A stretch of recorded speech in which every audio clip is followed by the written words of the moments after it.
Aujourd'hui, vous le savez, les entreprises, de façon globale, ne sont plus seulement jugées à l'aune de leur performance économique, non, mais aussi à travers leur capacité à contribuer au bien-être des communautés, à protéger l'environnement, pourquoi pas, et à respecter également les droits humains. Au Bénin, la responsabilité sociétale des entreprises RSE s'impose de plus en plus comme un levier incontournable pour un développement durable, en tout cas, et surtout inclusif.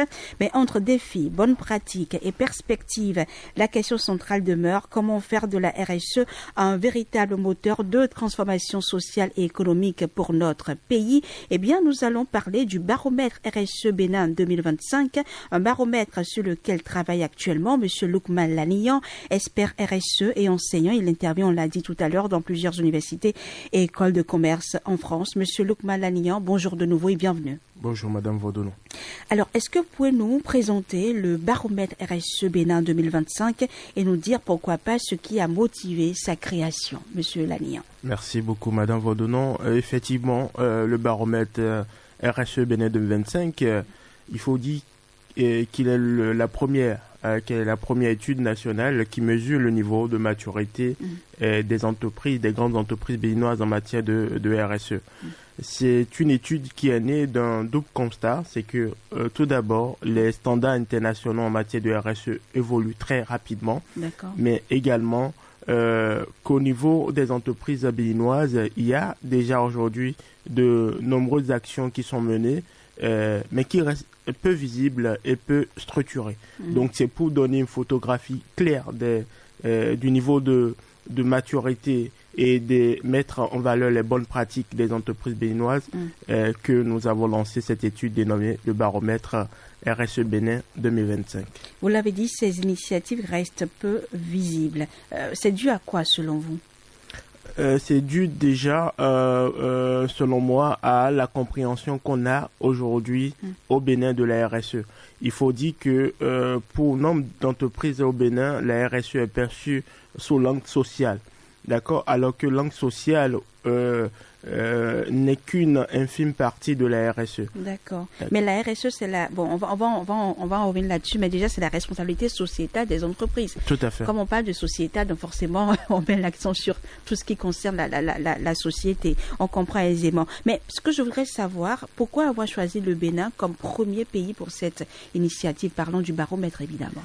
Le Bénin pour deux raisons. Tout d'abord parce que le Bénin est un pays stable, que l'économie est dynamique, que les entreprises également, mais aussi parce qu'il y a aujourd'hui des prémices d'un cadre institutionnel en matière de RSE au Bénin, notamment la charte nationale RSE que j'ai contribué à l'élaboration en partie. D'accord. Et parlons justement de la RSE maintenant, concrètement, quand on entend par responsabilité sociétale des entreprises. Quand on parle de responsabilité sociétale des entreprises, c'est tout simplement comment est-ce qu'une entreprise assume sa responsabilité vis-à-vis de la société et de l'environnement au-delà du simple profit. Alors, pour parler en français simple, je vais dire comment est-ce que l'entreprise gagne de l'argent tout en recherchant à avoir de l'impact sur la société, sur l'humain et sur l'environnement. D'accord. Donc, en d'autres termes, une entreprise socialement responsable, Monsieur Laniyan, ne cherche pas seulement le profit économique, l'argent, non, mais elle doit prendre aussi en compte le social. Vous avez parlé de l'environnement, c'est bien cela. Et est-ce qu'il y a aussi la gouvernance dedans? Bien sûr, la gouvernance qui met notamment l'accent sur l'importance d'être transparent, de faire preuve d'éthique et de respecter les droits de l'homme en entreprise. D'accord. Donc, est-ce qu'on peut dire, à travers votre définition, que la RSE prend en compte, disons, trois piliers? Je veux parler du social, de la planète, donc de notre environnement, et aussi du profit, donc de l'économie. C'est cela? C'est bien cela. Il s'agit là des trois piliers traditionnels de de la RSE, parce qu'il faut comprendre que la RSE est perçue comme la mise en place par les entreprises des principes du développement durable. Le développement durable lui-même est composé de ces 3 piliers-là que sont l'économie, le social et l'environnement. Donc, si on considère que c'est la mise en place des principes de développement durable par les entreprises, on reverse ces 3 parties-là dans la RSE. Donc, traditionnellement, on subdivise la RSE sur ces 3 angles. L'économique, comment on crée de la richesse, le social, comment on a de l'impact sur l'humain, sur la société, et enfin l'environnement, comment est-ce qu'on préserve notre environnement. D'accord. Et quel enjeu spécifique cela recouvre pour les entreprises béninoises, puisque c'est de ça qu'il s'agit aujourd'hui, surtout en termes d'emploi, de gouvernance, on en parlait, d'inclusion, de l'environnement et aussi de la compétitivité. Pour reprendre ces différents piliers ou ces enjeux spécifiques, en matière d'emploi, par exemple, c'est comment est-ce qu'on forme et on retient les talents. Aujourd'hui, force est de constater qu'au niveau de Bénin, par exemple, sauf erreur de ma part, à date, il n'y a pas une formation, par exemple, un master ou une licence RSE au Bénin. Alors que pour pouvoir accompagner les entreprises à être responsables, à être durables, il faut avoir les talents qui les accompagnent à mettre en place ces politiques. Au niveau de la gouvernance, je l'ai évoqué tout à l'heure, c'est le renforcement de la transparence et de l'éthique. Aujourd'hui, également, force est de constater que très peu d'entreprises publient des documents pour rendre compte de ce qu'elles mettent en place en matière de RSE. C'est dommage parce que c'est le b.a.-ba, c'est le minimum qu'on devrait attendre de nos entreprises. C'est très difficile, par exemple, de pouvoir accéder à un document qui présente un peu les bonnes pratiques, les actions menées par les entreprises. Donc, le défi de la transparence documentaire est important au niveau des entreprises béninoises. Quand on évoque l'inclusion des femmes, d'accord, dans les pôles de direction, dans les codiers, les conseils d'administration, mais également le fait d'ouvrir les portes de ces entreprises-là aux talents en situation de handicap, parce que, pour rappel, c'est plus de 16% de la population mondiale. Ces personnes ont également du talent, ont quelque chose à apporter à la société. Si on évoque l'environnement, c'est comment est-ce qu'on gère les ressources naturelles. Comment vous faites pour utiliser le moins possible d'électricité, le moins possible d'eau et gérer au mieux les déchets au sein de votre entreprise. Et pour terminer, je pense que c'est là ce qui pourrait encore plus intéresser les entreprises, c'est la compétitivité. Parce que quand vous mettez en place une démarche RSE, cela vous permet d'avoir accès à de nouveaux financements, à de nouveaux marchés. Parce qu'aujourd'hui, de plus en plus d'appels d'offres intègrent ce qu'on appelle des clauses RSE. Donc, les entreprises qui n'ont pas une démarche RSE passeront ou passent à côté de ces marchés. De ces marchés-là. Mais est-ce qu'au Bénin, il y a des secteurs dans lesquels la RSE est plus visible? Je suis tenté de vous dire oui. Aujourd'hui, la plupart, le secteur, si on doit parler comme ça, où la RSE est beaucoup plus visible, je vais parler du secteur bancaire. Parce que déjà, c'est un secteur qui est assez réglementé et c'est un secteur aussi où il y a beaucoup d'entreprises qui sont des filiales d'entreprises internationales. Il y a également de nombreux investisseurs internationaux qui ont des obligations en matière de RSE. Donc cela amène pour la plupart du temps les entreprises du secteur bancaire à intégrer la RSE dans leur stratégie globale. D'accord. Mais est-ce que, puisque vous êtes un expert en RSE, depuis que vous êtes béninois, vous venez souvent en vacances et tout, oui, mais est-ce que depuis que vous êtes là, vous avez déjà observé, ou depuis que vous travaillez sur le sujet, vous avez déjà observé de bonnes pratiques de RSE au sein de certaines entreprises béninoises? Je ne demande pas de donner des noms, mais est-ce que vous avez fait la remarque? Bien sûr, je peux déjà vous dire que quelle que soit l'entreprise qui participe déjà au baromètre, on identifie toujours des bonnes pratiques. Aucune entreprise ne part de zéro. Il y a toujours des bonnes pratiques. Le réel défi, c'est le défi de la structuration pour pouvoir avoir un document structuré et visible et lisible également, qui permet de pouvoir analyser les engagements RSE des entreprises. Baromètre RSE Bénin, la phase actuelle de l'étude, où en êtes-vous aujourd'hui dans le processus?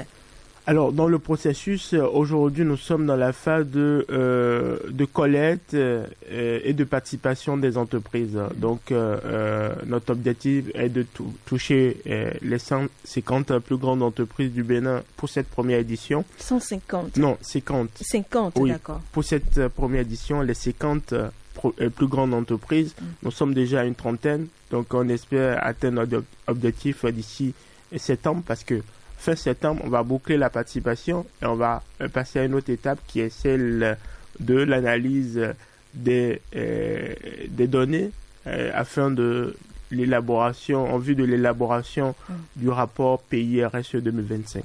Alors, vous avez parlé, Monsieur Lukman Laniyan, de phase de participation et d'analyse singulière des entreprises. Est-ce que vous pouvez mieux expliquer ce qu'on entend par là? La phase de participation, parce que l'étude dénommée baromètre RSE 2025 est structurée en trois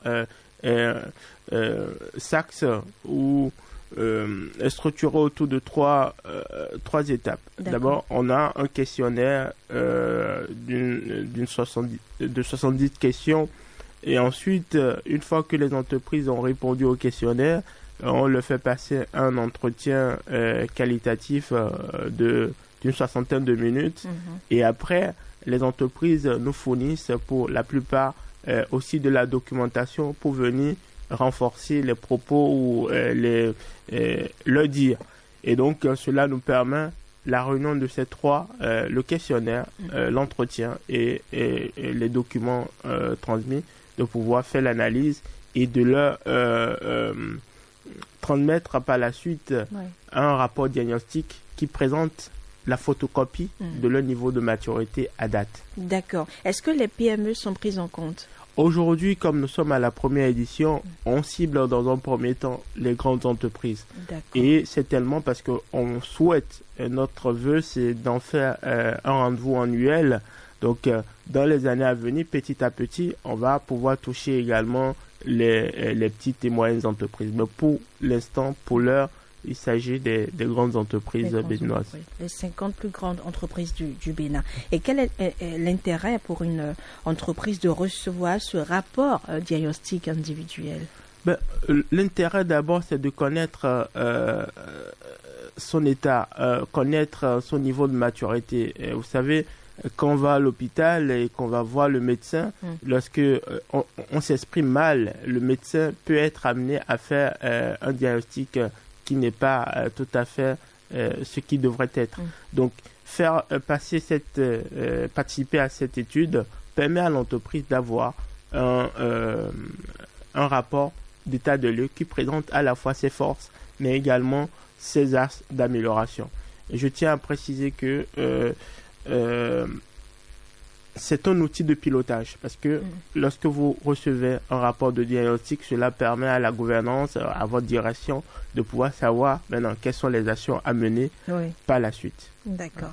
C'est donc une présentation du baromètre RSE Bénin 2025 avec M. Lukman Laniyan, expert RSE et enseignant et qui intervient dans plusieurs universités et écoles de commerce en France. Alors, parlons de la méthodologie, M. Laniyan, et surtout de la crédibilité. Comment ce baromètre a-t-il été construit? Merci beaucoup. Il faut dire déjà que c'est un travail que je mène depuis plus d'un an, depuis l'année dernière. Et donc, comme je disais, vous l'avez souligné tantôt, je suis expert en stratégie RSE avec une dizaine d'années d'expérience sur le sujet. Et j'ai conçu la méthodologie d'abord en arrimant le questionnaire à 5 standards internationaux. Ces 5 standards internationaux sont les plus utilisés aujourd'hui. Il s'agit du GRI, le Global Reporting Initiative, de la norme ISO 26000 qui est la norme principale en matière de RSE au monde entier. On a utilisé également la CSRD qui est aujourd'hui le cadre de reporting au niveau de l'Union européenne avec un caractère extraterritorial. On a également utilisé cette nouvelle norme, le LG 1000, qui est un outil également pour pouvoir étudier le niveau de maturité des entreprises en matière de RSE. Et on a terminé par l'agenda 2030 avec ces 17 ODD. pour rappel, nous sommes en septembre. Septembre, c'est le mois par excellence des ODD. Et nous sommes à 5 ans de la fin de l'échéance. Parce que quand on parle d'agenda 2030, l'échéance, c'est 2030. Donc, on a 5 ans encore pour atteindre ces 17 ODD. Donc, c'est la réunion de ces 5 standards qui m'ont amené à structurer le questionnaire sur 5 piliers d'analyse que sont la stratégie et RSE et la gouvernance, d'accord, l'environnement, les droits humains et le social, la chaîne d'approvisionnement et les achats responsables, et on a terminé par la contribution des entreprises aux ODD. Donc, une fois qu'on a terminé avec cette étape de questionnaire, j'aurais pu m'en arrêter là, mais je me suis dit, je souhaiterais faire un travail rigoureux qui permet véritablement aux entreprises qui lisent, qui participent et qui lisent ces rapports de se dire, ce document est qualitatif. Donc, c'est dit, bon, on va rajouter au questionnaire un entretien qualitatif. Donc, une fois que les entreprises ont participé, elles doivent identifier c'est qui leur référent RSE. Et donc, par la suite, nous, on va conduire également un entretien semi-directif avec ce référent RSE pour, dans un premier temps, nous assurer de la concordance entre la réponse dans le questionnaire et les propos, les dits du référent RSE. Et maintenant, troisième niveau, pour renforcer également la méthodologie, c'est de pouvoir nous demander à l'entreprise de nous fournir de la documentation. Et donc, c'est la réunion de ces 3 étapes qui nous permettent de pouvoir produire ce rapport diagnostic aux entreprises. Donc, c'est un processus assez structuré qui a pris beaucoup de temps pour moi à mettre en place et que j'espère rencontrera l'adhésion des entreprises qui participent. Alors, Monsieur Lalignan, vous avez parlé de standards internationaux qui ont été retenus, GRI ISO 26000 par exemple, ESG 1000 ou ODD, parlant des objectifs de développement durable, ou ESRS également. Pourquoi cette combinaison-là? C'est vrai que vous n'avez pas de structuration et tout, mais pourquoi cette combinaison? Cette combinaison, c'est tout simplement pour pouvoir adapter au mieux la démarche aux réalités locales du Bénin. Parce que ce que j'entends souvent, c'est ok, est-ce que les entreprises béninoises feront la RSE comme les entreprises occidentales? Mais il y a même des trophées RSE. Enfin, il y a eu des trophées RSE au Bénin. Bien sûr, il y a des trophées RSE au Bénin qui permettent d'une manière ou d'une autre de vulgariser. En 2022, par exemple, il y en a eu. Oui, tout à fait. Tout à fait. Donc, ce sont des initiatives qui permettent de vulgariser, de parler du sujet. Toutefois, cette étude que j'ai l'honneur de conduire a pour objectif d'aller beaucoup plus en profondeur, de ne pas rester en surface et d'aller en profondeur et de véritablement évaluer le niveau de maturité. Pas pour dire telle entreprise est supérieure à l'autre, mais surtout pour pouvoir leur donner des outils de pilotage, dire voilà votre situation à date, qu'est-ce que vous faites? Est-ce que vous voulez rester à cette étape ou bien vous êtes aujourd'hui prêt à passer à un palier supérieur? Et combien d'entreprises participent déjà et comment est-ce que vous avez pu les mobiliser? Est-ce que ce sont les 50 dont vous avez parlé à l'entame? L'objectif, c'est 50. Oui. Et aujourd'hui, on est déjà une trentaine. D'accord. On est déjà une trentaine. Comment est-ce qu'on a pu les toucher? Là, c'est vraiment... c'était vraiment l'étape la plus difficile. D'accord. Moi, je suis quelqu'un qui est très... Je reste très... juriste de formation.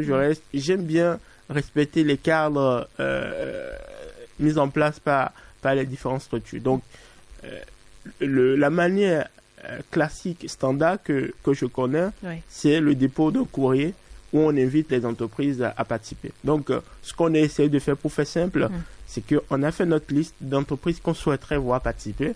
On a rédigé un courrier, d'accord? On a on a invité les entreprises à participer. On leur a demandé en réponse si vous souhaitez participer. Répondez-nous, identifiez un référent et donnez-nous ses coordonnées. Et ensuite, le processus s'enchaîne.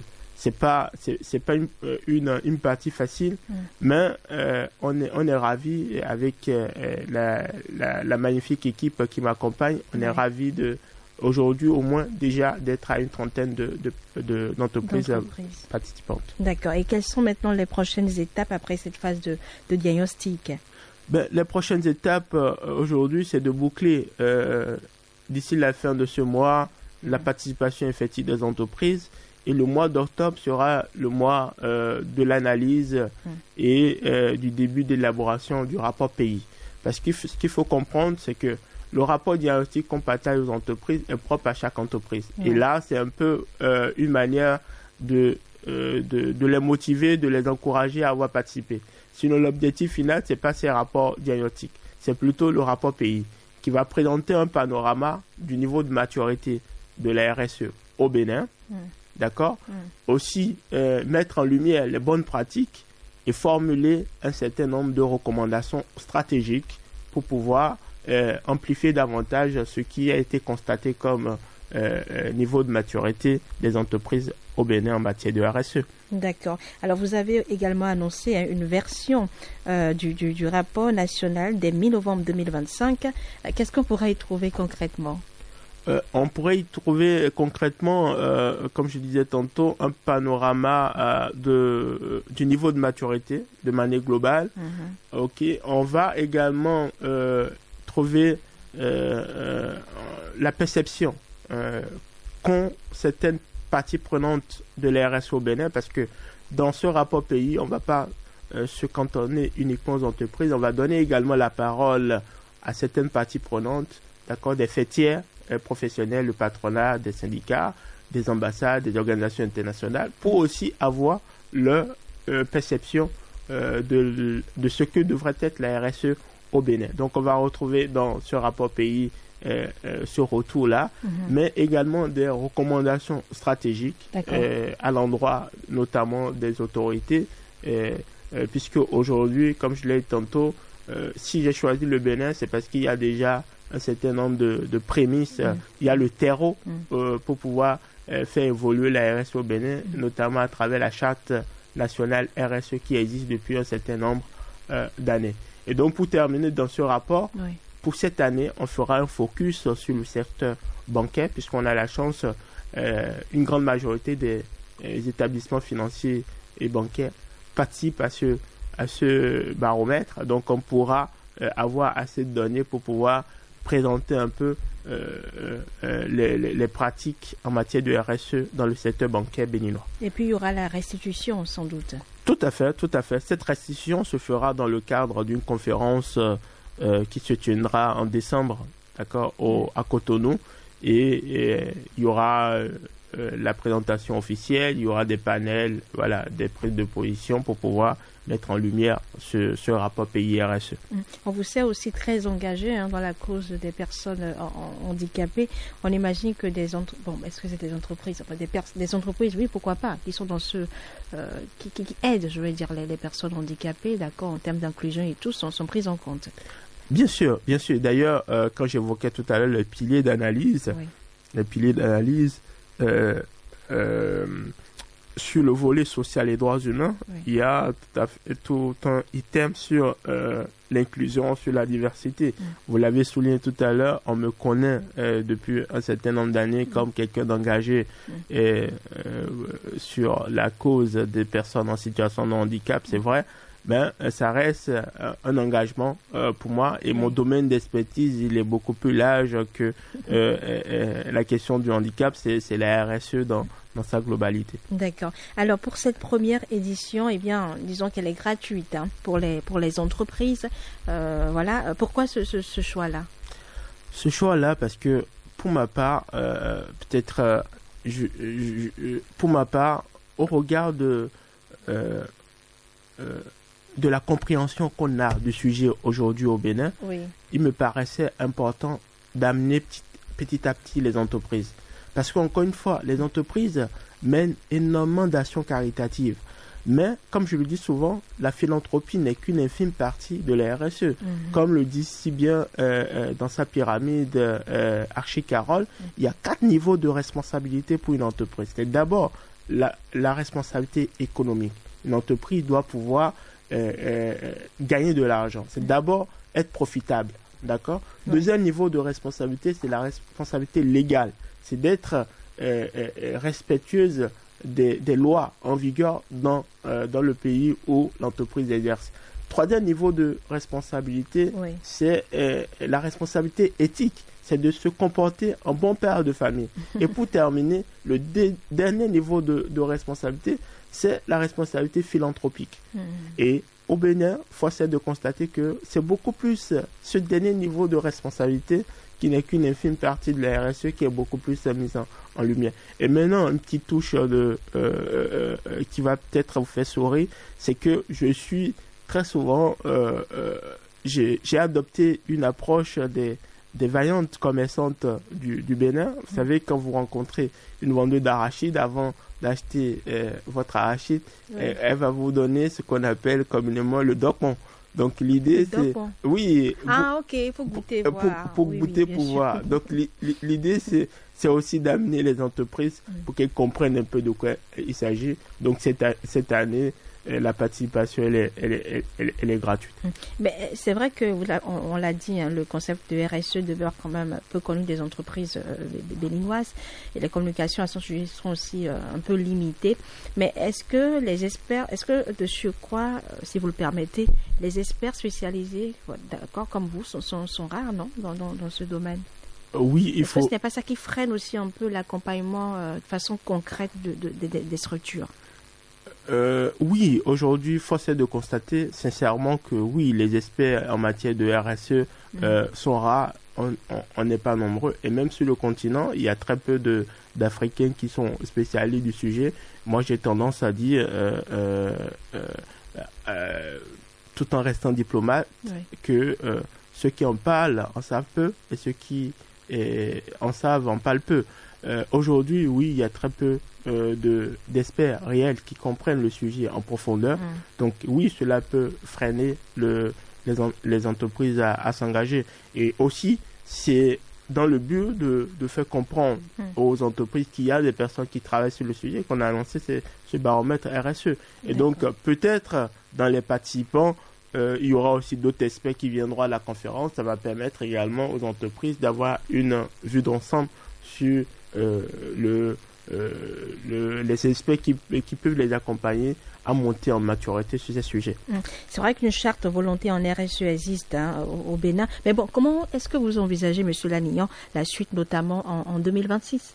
La suite notamment en 2026, c'est de l'étendre à d'autres entreprises, d'accord ? Parce que déjà, celles qui auraient participé cette année auraient déjà pu utiliser le rapport diagnostique pour prendre de bonnes décisions. D'accord.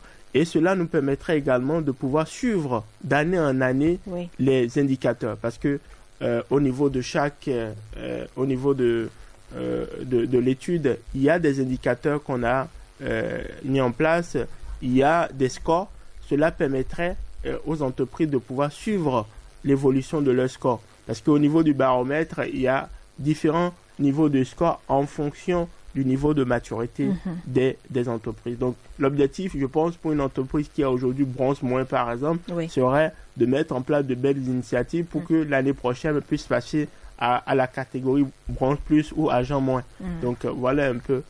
Forcément que le baromètre RSE Bénin 2025 va contribuer à renforcer la compétitivité et l'attractivité des entreprises béninoises. Vous en avez parlé un peu tout à l'heure quand même. Mais quel rôle ça pourrait jouer pour le développement durable du pays? Je parle du Bénin dans son ensemble, dans sa globalité.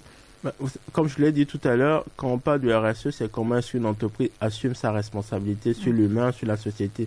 Donc, une entreprise commence déjà, vous avez donné l'exemple des talents en situation de handicap, commence à ouvrir ses portes aux talents en situation de handicap. Forcément, c'est aussi accompagner la politique du gouvernement parce qu'il y a une politique active aujourd'hui qui vise à promouvoir les talents en situation de handicap. Donc, une entreprise qui fait de la RSE, forcément, contribuer au développement durable du Bénin.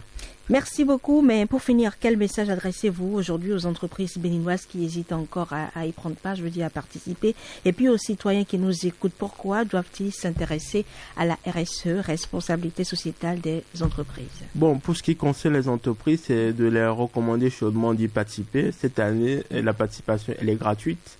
D'accord. Oui. Et ça ne serait pas le cas l'année prochaine. Participer, on a encore quelques jours pour recueillir votre réponse. Surtout qu'à partir de l'année prochaine, ça ne sera plus que le Bénin. Parce qu'il y a un des Big Four du Conseil qui rejoint la dynamique et qui va nous accompagner à étendre ce baromètre à la sous-région.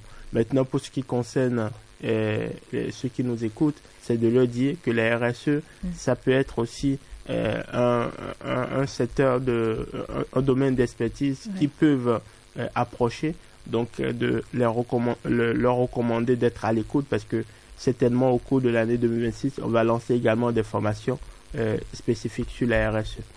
Baromètre RSE Bénin 2025, on en a parlé avec M. Lukman Lanignon, expert RSE et enseignant. Il intervient dans plusieurs universités et écoles de commerce en France. Merci beaucoup, M. Lanignon. On vous souhaite passer une excellente journée dominicale.